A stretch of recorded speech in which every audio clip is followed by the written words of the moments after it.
ইসলামপুরের part 1 আর part 2 blog তো তোমরা সকলেই দেখেছো। এটা ছিল পার্ট 3।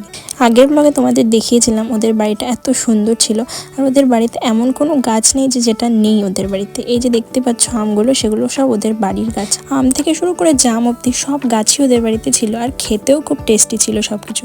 আর এদিকে দেখতেই পাচ্ছ রান্না বান্নার পর্ব চলছে। তো তারপরে লাঞ্চ করে নিই। লাঞ্চে দেখতেই পাচ্ছ ডাল, পটল চিংড়ি, চিকেন আর পোলাও ছিল। সব কিছুই আমার ফেভারিট ছিল। তো তারপরে আমরা বেরিয়ে যাই ইসলামপুরের পার্কে যাওয়ার উদ্দেশ্যে। আর এই রাস্তাগুলো একদম মার্কেটের ভিতর দিয়ে ছিল। আগের দিন রাতে হাঁটতে বেরিয়েছিলাম, কিন্তু দুর্ভাগ্যবশত সেদিন ভিডিওই করা হয়নি। আসলে রাস্তাগুলো এতটাই সুন্দর ছিল যে ভিডিও করতে ইচ্ছে করছিল না, শুধু এই ফিল নিতে ইচ্ছে করছিল। আর আমি সত্যি ইসলামপুর শহরটার প্রেমে পড়ে যাই।